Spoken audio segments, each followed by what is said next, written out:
Dear friends, welcome to my channel. This is BEREZOVETS with you. After the phone conversations that took place the day before, first between Donald Trump and Volodymyr Zelensky, then with the Russian dictator Putin, and then Trump spoke in a group call with European leaders as well as with Zelensky, where he outlined to them the essence of his talks with Putin. A stalemate has arisen. According to Western media, on the one hand, there were quite serious expectations from Ukraine and our Western partners that the Trump administration would take a tougher stance. And this was essentially reflected in the statements released on the eve of this phone call, both from Secretary of State Marco Rubio and, unexpectedly, a particularly tough statement in terms of tone from Vice President Gigi Wins. However, in reality, Trump chose to wash his hands of the matter.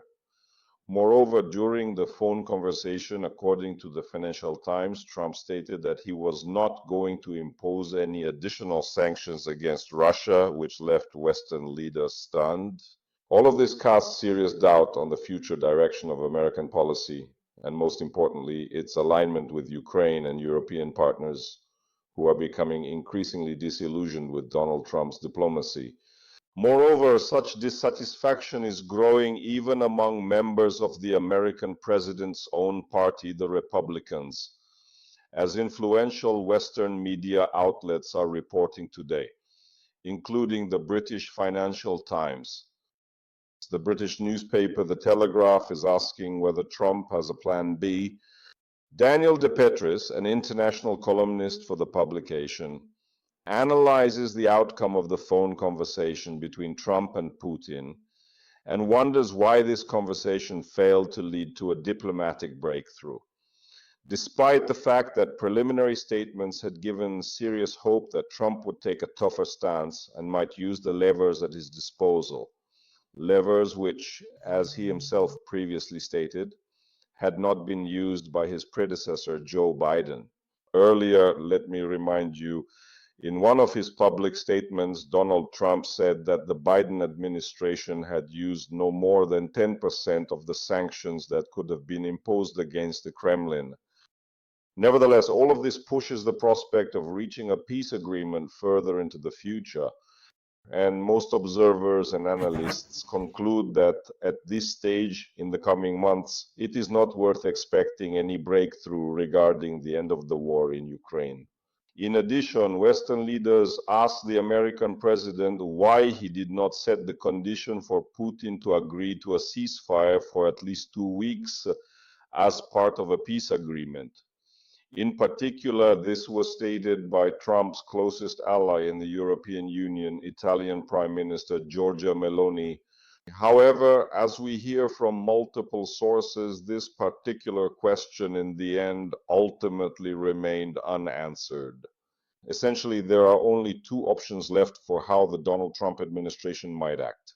The first is to return to the policy of his predecessor, Joe Biden, increase military supplies to Ukraine, strengthen sanctions against the Kremlin, and intensify the diplomatic isolation of Putin, thereby reinforcing Ukraine's negotiating position. Or the second option, Trump could withdraw from the negotiation process altogether, essentially bowing out and blaming both Kyiv and Moscow for their unwillingness to reach an agreement. In fact, Trump had already hinted at this the day before. At the same time, the first option, strengthening sanctions and increasing military aid to Ukraine, will undoubtedly be supported by the Europeans, who would thus shift the burden of military and financial support for Kyiv onto the United States. However, the second option is also quite possible, and it could lead not just to a cooling, but to a serious rupture in relations between the United States and not only Ukraine, but also its European allies. Everyone is wondering why Donald Trump acted in this way and not differently. The publication Axios, describing the essence of the phone conversations between Trump and Zelensky, as well as with European leaders, cites one remarkable episode. In particular, President Donald Trump, having stated that he is against any additional sanctions against the Kremlin, said that Putin had agreed to negotiations and that these important talks would begin in the very near future, very soon. According to Axios, the participants in the conversation were surprised and shocked, particularly because these negotiations were already underway. They had already started in Istanbul. Because of this, an ominous pause hung over the conversation for several seconds. After that, President Zelensky, addressing Trump, stated that Putin had already agreed to negotiations, and the first talks had already taken place on May 16th in Istanbul. To this, Trump did not respond, Axios reports. Well, in general, that's characteristic of his manner of communication. Giorgia Meloni, as I already mentioned, asked Trump a question, which also went unanswered, about why not halt hostilities for 2 weeks before the negotiations. And the Federal Chancellor of Germany, Friedrich Merz, also asked Trump what concessions Russia is prepared to make. In response, Trump remarked, "This is regarding the question of what compromises Putin is willing to accept." Trump replied that as a compromise, Putin would present a memorandum with the terms for a ceasefire and for ending the war as a whole. You know, when I hear the word memorandum, I immediately make a logical connection. I think many of you do as well, to the Budapest Memorandum, that very memorandum, that worthless piece of paper that was good for nothing except perhaps wiping yourself with it in 2014, when Ukraine was left without any security guarantees from the signatories of that very Budapest Memorandum. And from Russia, first and foremost, which also signed it. And yet Putin used this lever, the new conditions he invented regarding the signing of the memorandum, as a pretext to drag out the negotiations. And these negotiations are now effectively being delayed indefinitely, which primarily indicates that Trump's diplomatic strategy to end the war and try to force Putin to come to the negotiating table and make a deal has at this point failed. And in general, this is exactly how all the leading Western media are covering yesterday's negotiations. And the result is Zelensky's statement, which, again, citing its own sources, Axios quotes during this very negotiation. Zelensky stated that all previous conversations with Putin have yielded no results. If Trump does not put on pressure, then Putin, quote, will not budge. Well, in fact, that's exactly what is happening right now. Trump himself also stated during this conversation that he has a certain red line, and if it is crossed, he will simply abandon these negotiations and leave them to Zelensky and Putin. They will have to resolve these issues between themselves. By the way, the Kremlin has already officially announced that the issue of a meeting between Zelensky and Putin was discussed during yesterday's more than 2-hour conversation, and the possibility of organizing such a meeting is being worked out. But in reality, nothing is actually known in this regard at the moment, apart from the Kremlin statement. Another rather noteworthy statement was made by Putin's aide, Yuri Ushakov. Let me remind you, the day before he mentioned that during the 2-hour conversation between Trump and Putin, it was so warm that neither of them was willing to hang up the phone. Such a touching detail, so warm, you know. They cooked, and in the end, no one wanted to end this conversation. So Ushakov stated that during the conversation with Trump, Putin told him that supposedly some, well, villains were preparing terrorist attacks in Moscow and on Red Square on May 9th. And the Russian special services naturally valiantly warned them. Our president, and here I am quoting Ushakov, emphasized the significance of the recently celebrated anniversary of the Great Victory and reminded that Russia had announced a ceasefire.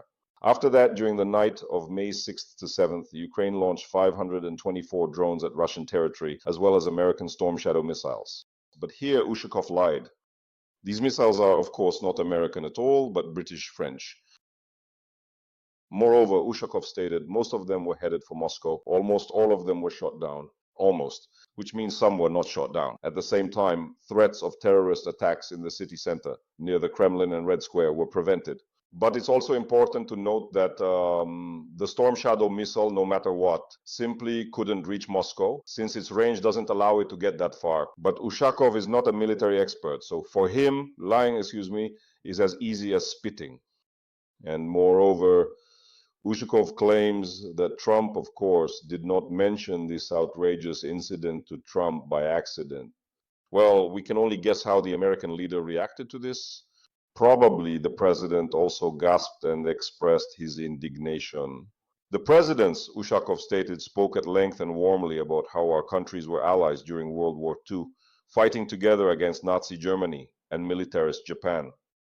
But according to Putin's version, it seems as if, besides the Soviet Union and Russia, which considers itself the successor to the Soviet Union and the United States, no one else was part of the anti-Hitler coalition, even though there were more than 40 countries in that coalition. But as they say, our Russian comrades from the KGB have their own version of history. We recently recalled the fabricated quote attributed to Otto von Bismarck, which was invented and used by Vladimir Medinsky during an interview with Russian propagandist Yevgeny Popov. So if you can make up quotes supposedly from Otto von Bismarck, why not invent an alternative history of World War II as well? Nevertheless, the Financial Times, in a rather alarmist article, writes that Trump has warned European allies that he will withdraw from negotiations on Ukraine. Yes, that's right. Not that he might or is preparing to, he will withdraw from the negotiations. After a difficult day and a 2-hour negotiation with Putin, when Trump spoke with European allies, he made it clear that he intends to withdraw from the peace process on Ukraine and let Kiev and Moscow negotiate a ceasefire directly and independently. That's according to the Financial Times. Just like that. Trump also stated that he cannot promise to increase pressure on Putin or impose new additional sanctions. He is withdrawing, quotes the Financial Times, citing a certain European diplomat who gave a comment on condition of anonymity. Support and funding for Ukraine, as well as putting pressure on Russia, all of that now falls on us. European leaders were shocked by the conversation with Trump. That's right, shocked because Trump, unlike Putin, offered him options for economic cooperation and incentives, while Putin completely refused to make any concessions, as he is confident in the success of his military strategy. This is according to Bloomberg, citing its own sources in the Kremlin.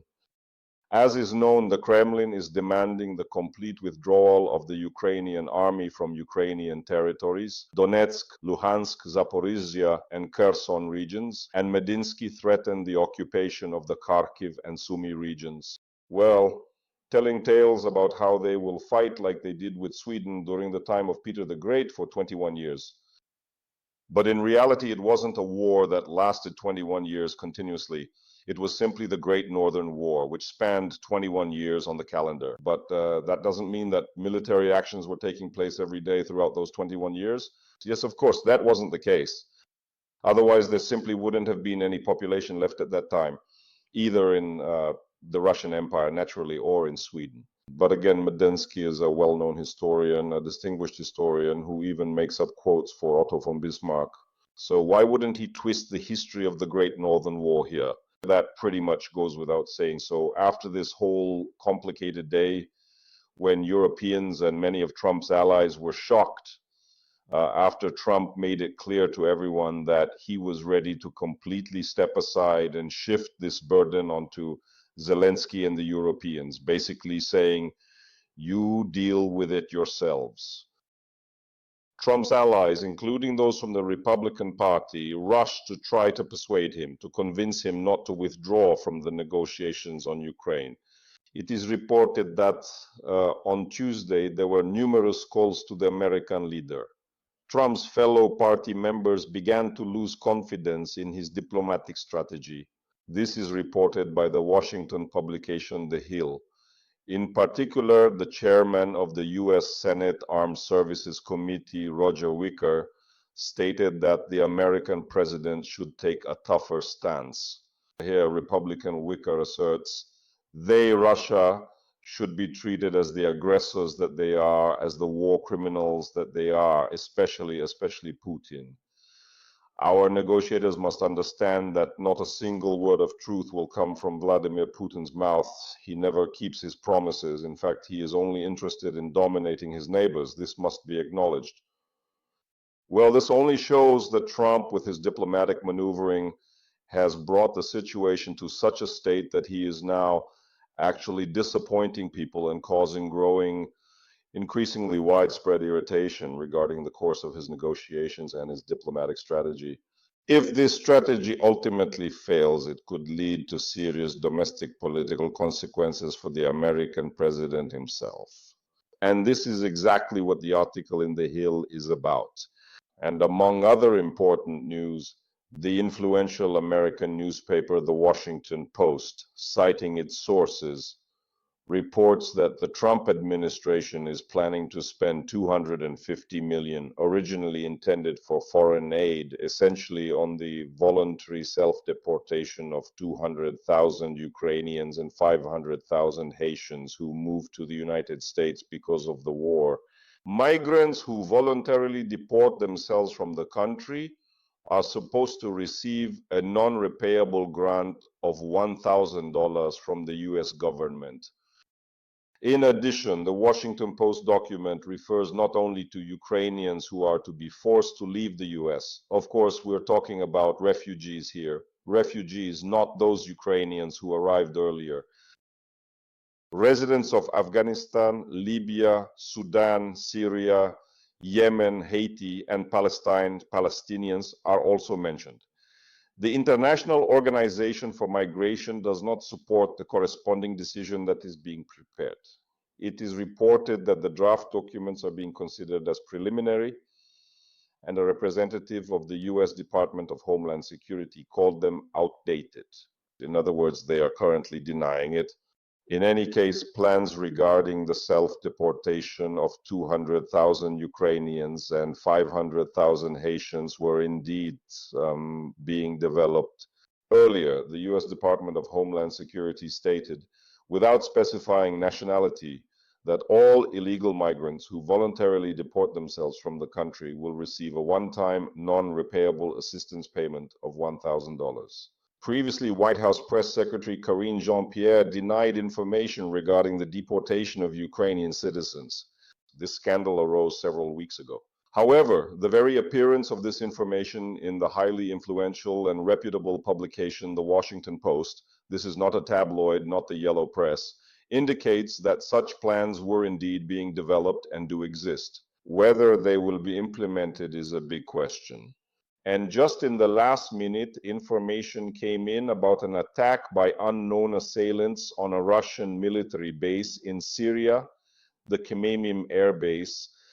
According to the Z channel, specifically military informant, there was a fierce shootout between Russian servicemen at the Khmeimim Air Base and Syrian militants.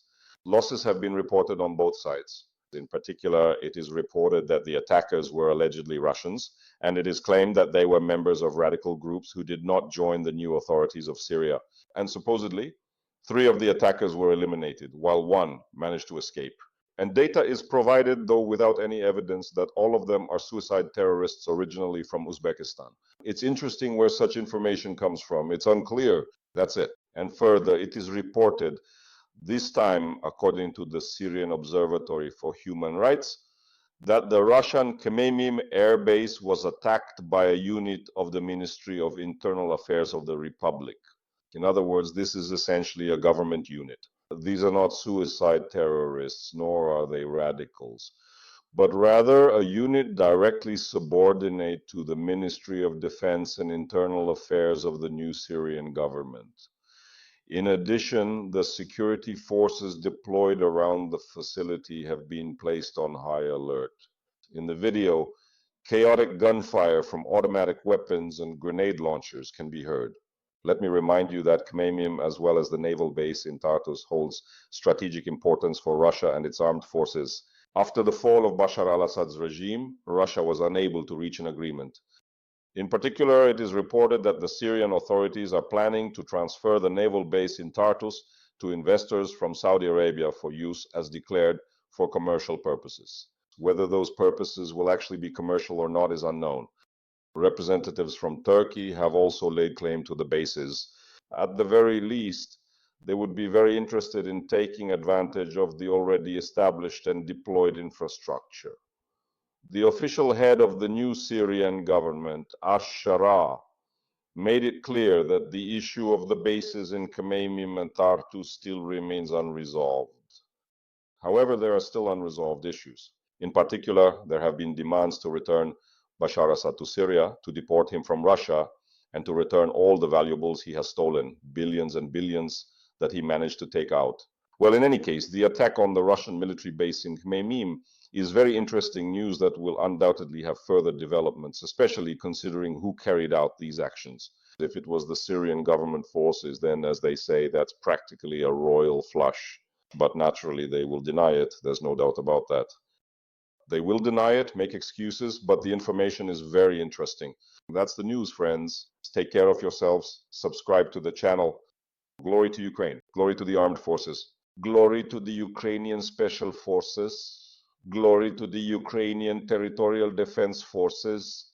And glory to the unknown patriots, the masters who attack and strike the bases of Russian war criminals all over the world. Were they locals or outsiders? I think we will find out the answer to this question sooner or later. And whether or not some interesting characters from intriguing intelligence services were involved here. Friends, take care of yourselves. This was Major of the Ukrainian Army, Taras BEREZOVETS, with you. See you next time. Bye-bye.